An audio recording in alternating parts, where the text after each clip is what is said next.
Digital news analysis में आप सभी का स्वागत है। एआईएमआईएम का सख्त संदेश, अफवाहें बंद करे, हुमायूं कबीर संग गठबंधन के दावे पर साफ इनकार। पश्चिम बंगाल की राजनीति एक बार फिर गर्मा गई है। तृणमूल कांग्रेस से निलंबित विधायक हुमायूं कबीर द्वारा एआईएमआईएम के साथ गठबंधन के दावे ने सत्ता और विपक्ष दोनों खेमे में चर्चा गर्म कर दी है। लेकिन इस राजनीतिक हलचल पर असदुद्दीन ओवैसी की पार्टी ऑल इंडिया मजलिस-ए-इत्तेहादुल मुस्लिमीन यानी एआईएमआईएम ने तीखी प्रतिक्रिया देते हुए इन खबरों को पूरी तरह मनगढ़ंत और भ्रामक करार दिया है। हाल ही में हुमायूं कबीर ने मीडिया में यह बयान दिया था कि उनके और एआईएमआईएम के बीच गठबंधन को लेकर बातचीत चल रही है और जल्द परिणाम सामने आएगा। इस दावे के बाद राजनीतिक गलियारों में कई कयास लगाए जाने लगे। क्या पश्चिम बंगाल की राजनीति में नया मुस्लिम वोट बैंक समीकरण बनने जा रहा है?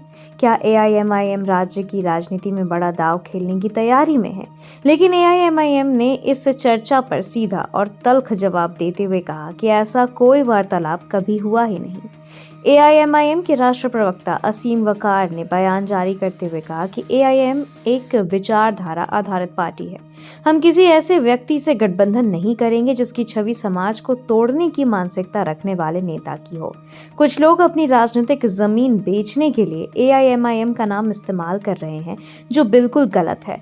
उन्होंने आगे कहा कि पार्टी का न तो हुमायूं कबीर से संपर्क हुआ है और न ही भविष्य में ऐसा कोई विचार है। साथ ही उन्होंने मीडिया और जनता से अफवाहों पर ध्यान न देने की अपील की।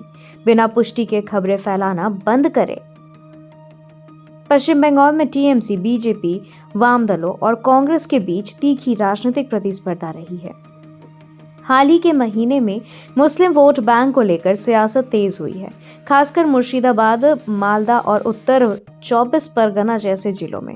ऐसे में एआईएम का नाम किसी विधायक द्वारा गठबंधन के दावे राजनीतिक समीकरणों को प्रभावित करने की क्षमता रखते हैं।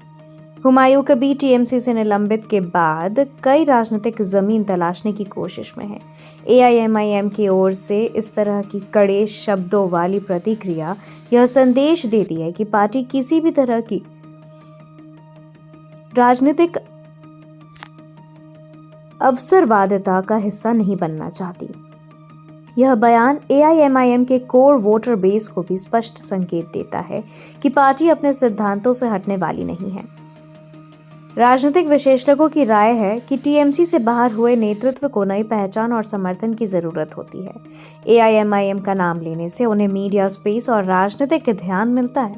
यह बयान उनकी बातचीत का दबाव बनाने की रणनीति भी हो सकती है। लेकिन एआईएमआईएम द्वारा स्पष्ट खंडन ने इस प्रयास को तुरंत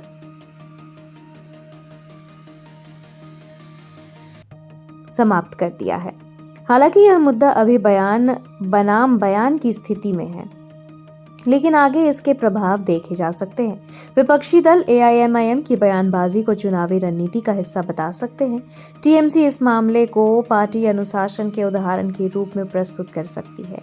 एआईएमआईएम की छवि एक सख्त वैचारिक पार्टी के रूप में और मजबूत होगी। इस घटनाक्रम ने यह स्पष्ट कर दिया है कि आगामी चुनावों के पहले राजनीतिक तापमान और बढ़ेगा और कई नेता अपनी स्थिति मजबूत करने के लिए बयानबाजी और गठबंधन की अटकलों का सहारा लेते रहेंगे। लेकिन एआईएमआईएम यह सख्त रुख दिखाता है कि पार्टी अपनी वैचारिक सीमाओं पर समझौता करने को तैयार नहीं है और वह अफवाहों के सहारे राजनीति करने वालों को कड़ा संदेश भेजना चाहती है।